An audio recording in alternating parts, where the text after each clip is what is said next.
Who is the boss? And good evening. Welcome to another edition of, we're having fun here. This is the Highliner Activity Center and the Highliner Activity Network. It is Coach's Corner, kind of a laid-back Wednesday night. We just got done with the game, so that's why we're running a little bit behind. But before we get to girls basketball, again, just in case, if you're watching this live on playsite.com, just a reminder, you're going to see a little bit of a lag where the audio is going to be a little bit behind the video. But then when you watch it again later on YouTube, everything will be synced up by the magic of electronics. But here live tonight, it'll be a little bit delayed, so again, we're going to look like the Japanese Godzilla movies from the 1950s. But we're going to start off with girls basketball. Coach Jimmy Howard from the Highlanders joining us right fresh off a game. We had a game here on a Wednesday afternoon because Mother Nature refuses to go home. Coach, how you doing? Well, it's different. I feel a little different having a game on a Wednesday. So. And an afternoon, kind of a late afternoon game here at 4:30. Kind of reminds you of your JV days, I suppose. A little bit. Kind of reminds, feel like I'm like a college basketball, kind of like, we're just going to play a little Wednesday afternoon and be good. Yeah.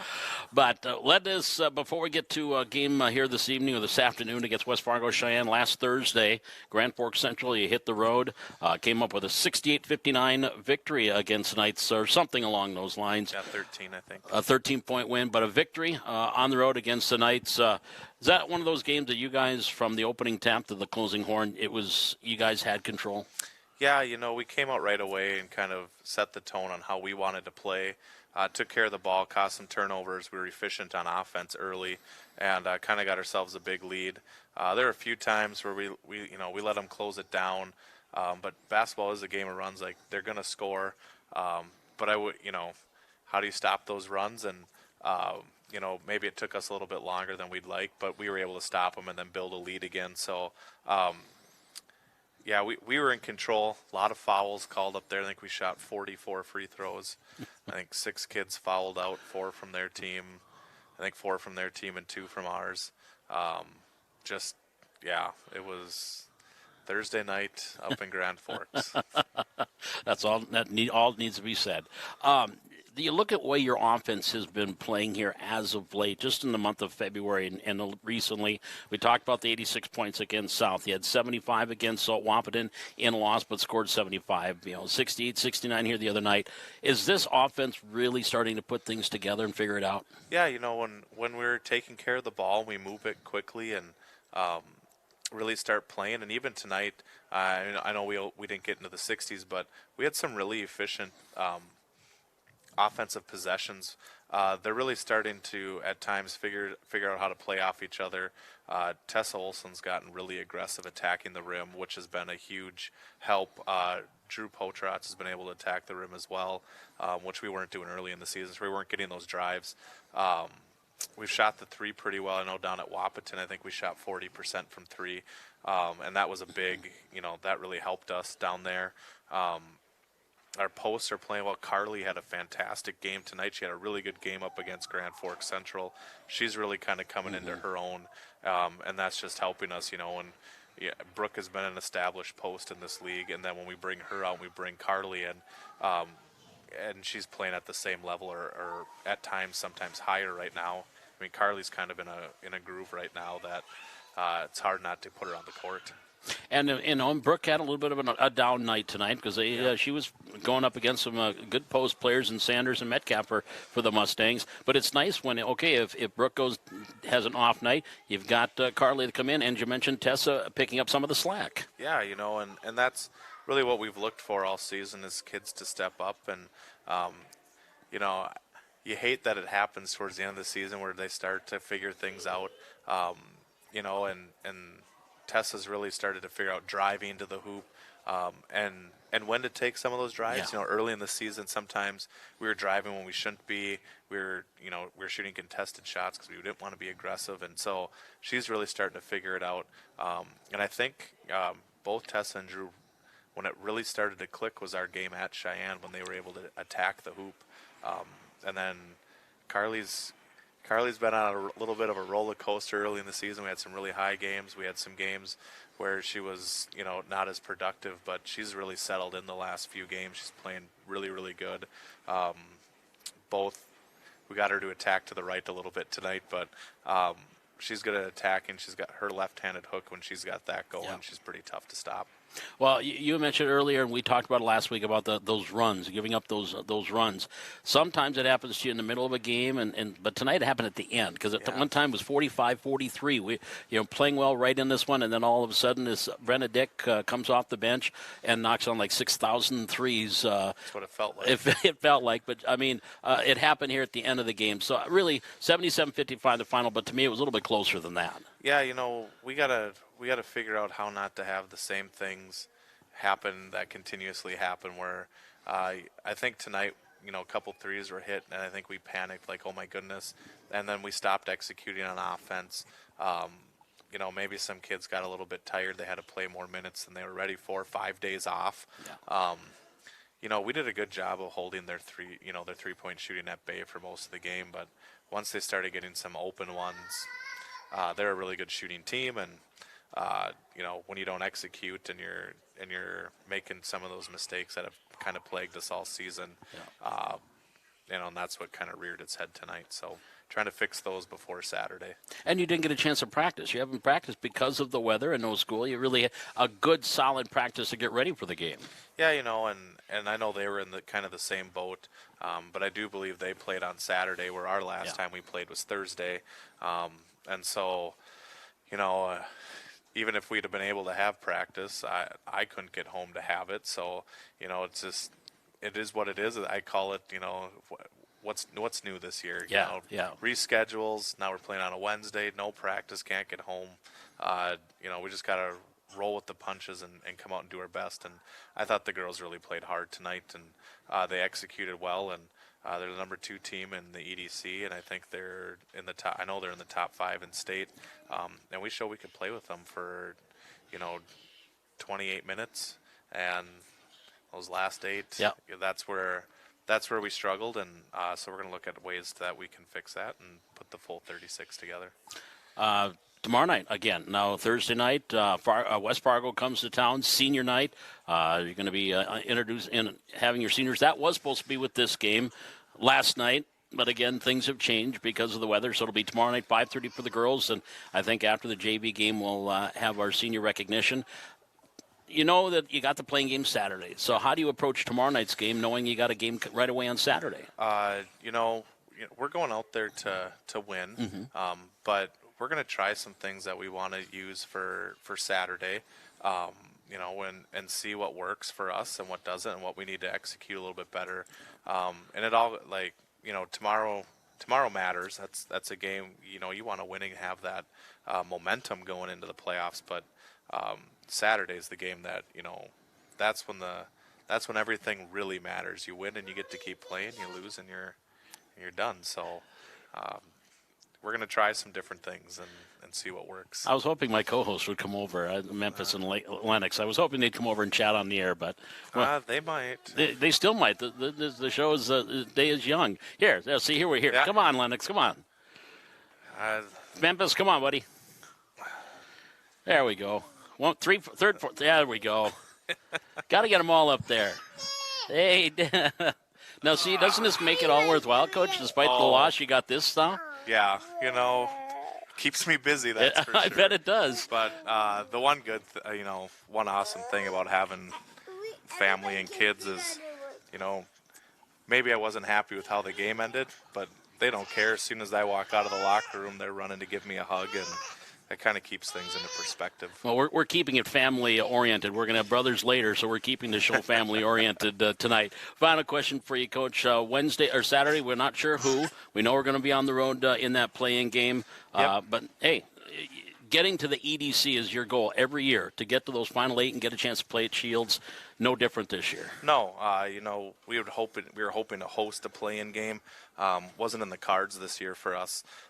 Just getting used to how, new kids, but, we got to lay it all on the line. And,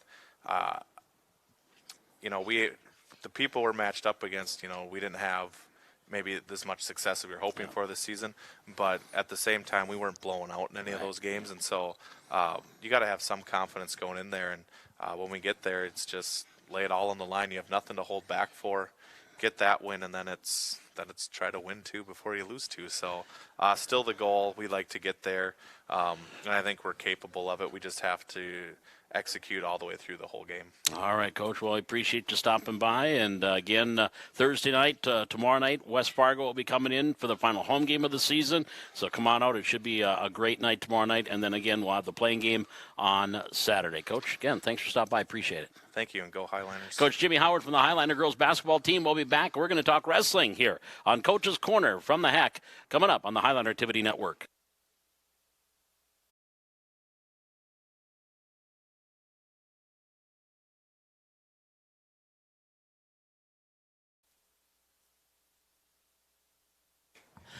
Back here at the Highline Activity Network and the Highline Activity Center, it is Coach's Corner on this Wednesday night. And now we're going to step into wrestling. State wrestling tournament was played here this past week at the Fargo Dome.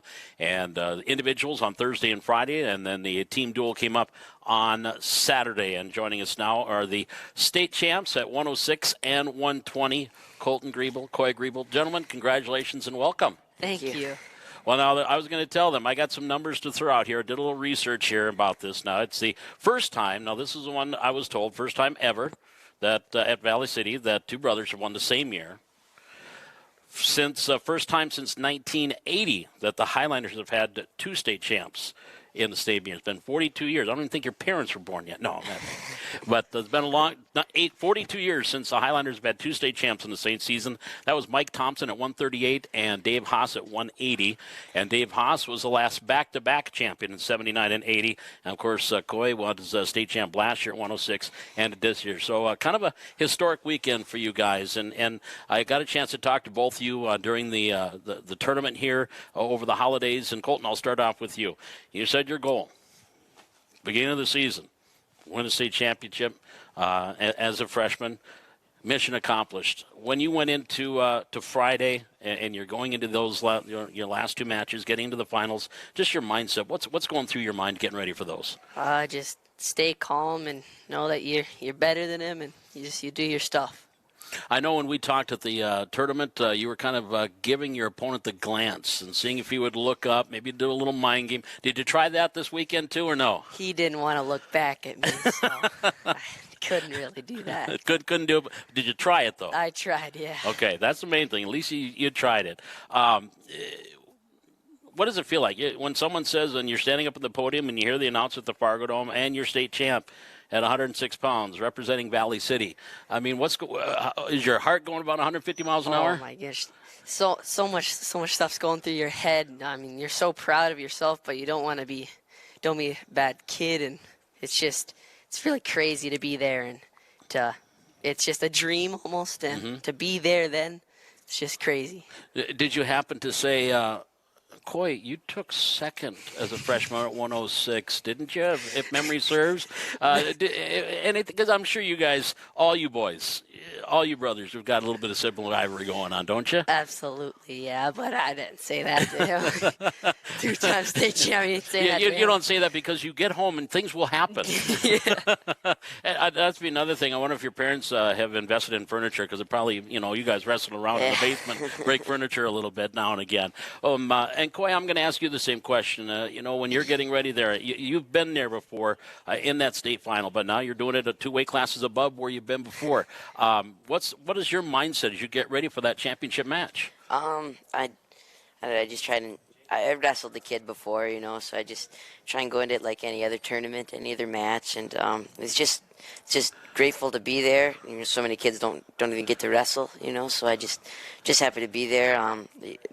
I want to go further than high school, so I just know I just got to keep improving and win or lose this match. It's just on the way to getting better, So went up 2 weight classes, yeah, to 120. What was that like? I mean, obviously, wrestling is wrestling, but now you're gone up 2 weight classes. What was going on this season? What was that like? Just my thought was just wrestle where I feel best, and I wrestled at 126 a few times, but I felt best down at 120, which is heavier than 106 where I was last year. But it just, I don't know, it was different being there. Usually I'm the first match in a duel at 106, but just different. I mean, when you have Kolten starting everything off, I mean, it's pretty easy to follow in those those steps, So. And speaking of that, having Kolten win, when I'm sure you were right at the edge of the mat, getting ready to, watching that, having a chance to watch him do what he did.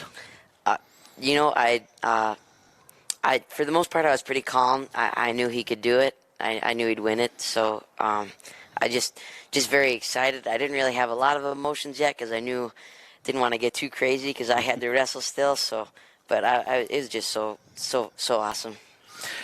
For both of you guys, just this year, another great year, but to have just at the end of a season, it's tough for the season to be done. I'll start with you, Kolten. The season's over with, and it's like, okay, well, now, we get ready for next year. Just your thoughts on the 2021-2022 season. Of course, with COVID that's happened the last couple of years, this was kind of back to some normalcy, if you will. Just your thoughts on the year as a whole. I thought it was awesome. We got to go to almost every tournament. I mean, the only thing that really held us back was weather, but that's happening to everybody. I love not having masks in practice. That wasn't very fun. I thought we, as a team, wrestled very well. I mean, not as well as we have, but we can definitely do better next year. We did great this year. We got 5th individually and 6th in duels, which is that's still amazing, and we still have a lot of room to improve, though.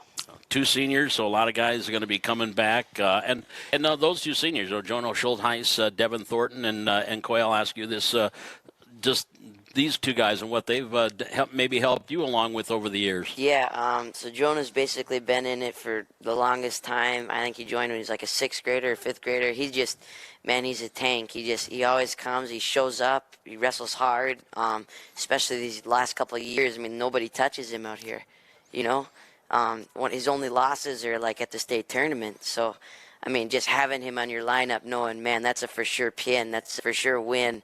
And then Devin, him coming in last year, just a new wrestler, just the way he picks up things, he knows almost more moves than I do. He's a new wrestler, but he's so great to have on the team. The mental, the verbal, just leadership that he does. Yeah. So. And speaking of leadership in Kolten, you can maybe step aside away from being a brother, now think of as a teammate. How Koye has stepped up and been a leader for this team over the last couple of years. Since last year he's really stepped up. We do a prayer now before every duel or every event. That's because he started that, so that's awesome that our team does that. And he's just been a great model for everybody, for me especially when I was a 7th, 8th grader, just looking at him and knowing that's what I want to be, that's where I want to be at. He's just been really good there for us. And wants to maybe let him do it his records and then break his records, after you're done? Yeah. Absolutely.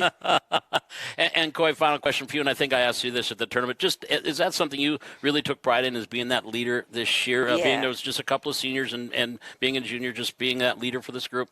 Yeah, it's just great. It's I have great coaches who believe in me and who believe I can help the team too, and I believe in them, so it's just, and to have teammates who listen to me and help me, help the team. A leader can't do anything without people who follows him, so just great people around us supporting us. It was easy. All right. Well, gentlemen, again, congratulations on an outstanding season.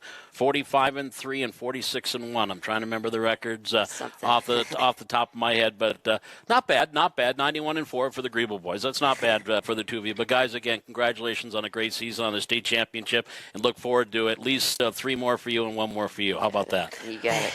That is Kolten and Koye Grebel. We'll be back and talk with Coach Aaron Larson and wrapping up the wrestling season. We'll do that when Coach's Corner returns on the Highlander Activity Network.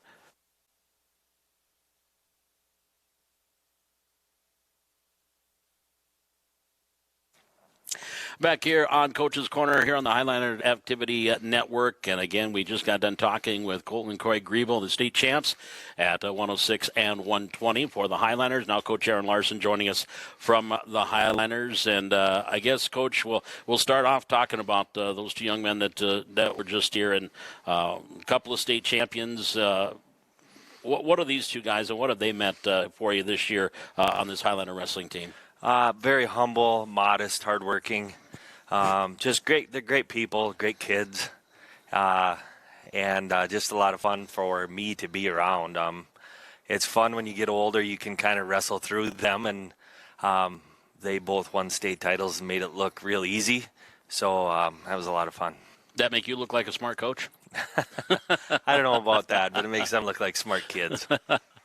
Did you know that they both had this in them when you guys got together in the beginning of the season? Yeah. Oh, yeah, absolutely. Koye actually had 48 wins this year, which what new school record? It's a new school record. Broke Magnuson's record of 47. Yeah. And Koye actually he doesn't even know this yet. He set the record for most takedowns in a season, and he already has most takedowns in a career. And he still has another year to go. So little brother's going to have a lot of work to do if he wants to catch up to those records. So they never believed track wrestling. I was going by track wrestling on the record, so I knew I should have just added to. So I'll have to change my story then. But 48-1, because I think Jordan Magnuson was 47-1 when was the school record prior to that. So congratulations on, like I said, it was a historic weekend for the Highliners in the individual. I believe seven guys placed out of the 9 that went.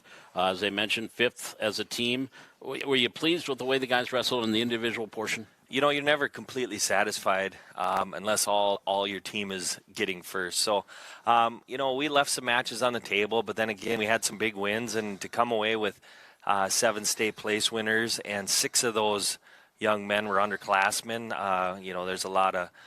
There's a lot of placers coming back, and I don't want to forget about our first female placer. Yep. Miley Christensen advanced to the state finals as an 8th grader, and that was a lot of fun to see the growth of girls wrestling in the state, and to have one of those girl hammers on our team was a lot of fun. I think she had 25, 26 match wins as well during the season, so she had an outstanding year, finishing second at 126, I believe, was where Miley wrestled at. And, of course, Jada Kunze and Deegan Kirschman were the other 2 wrestlers that were out there. And this was a separate this was now the first ever sanctioned girls wrestling tournament by the High School League, if memory serves. Yeah, correct. NDHSA sponsored the first ever girls high school state tournament, and the numbers were huge. There was half as many girls signed up for wrestling in North Dakota as there was boys. So in year 1, they're 50% of the boy enrollment. So I just have a feeling in year 2, 3, and 4 that it's just going to continue to grow. And, of course, we have a former Highliner wrestling University of Jamestown, and Emma Milkey's wrestling for the Jimmies, and they've got the Nationals coming up here in March for women's wrestling. Now back to the team, a loss to Dickinson in the opening round, defeated West Fargo, and then had to meet up with Cheyenne in the 5th place match. How about the dual tournament portion, Coach, finishing 6th? You know, it was okay. You know, our goal wasn't 6, so I think it was the 7th straight year we've qualified for state duels, which that in itself is a pretty amazing accomplishment, being the smallest school in Class A. And nice to get a win over West Fargo, and the Cheyenne duel actually came down to the last match. We had criteria. If we win that match, we win the duel. And we lost a 2-0 decision. So, you know, it was exciting. It's fun. Those are the duels that we like to be involved in, and it's fun to be a part of. 36-33, I think it was the final, 39-33, but that was the final in that one. But anyway, looking back to the 2021-2022 season, Coach, overall, just your thoughts on this past wrestling season.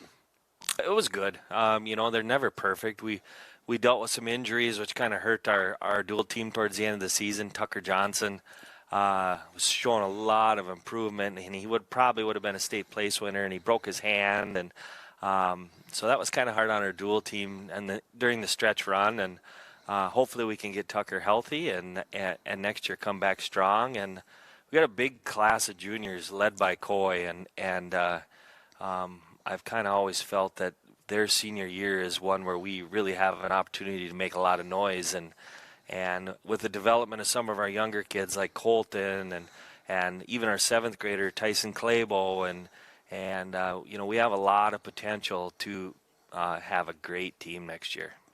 Those 2 seniors, Jonah Schultes and Devin Norton, and what they've meant. Devin, I think, just a couple of years wrestling, but boy, how he improved over those 2 years. And then in Jonah, and like they mentioned, he's been wrestling since in 6th grade. So what these 2 young men meant to your program this year? Jonah has been like Koye said, he is a rock, figuratively and literally, a rock. So 220-pounder. He's been on varsity since 7th grade. He's a 3-time state place winner. I think he went 5th, 4th, and 3rd. And, he's a great kid.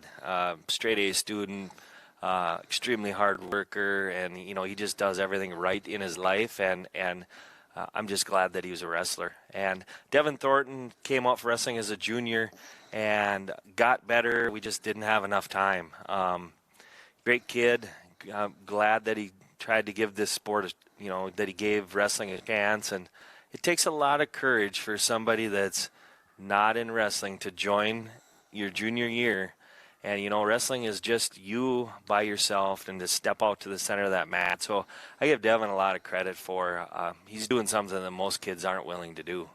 Well, now you plan for 2022, 2023. Are they already training? I'm sure some of them are.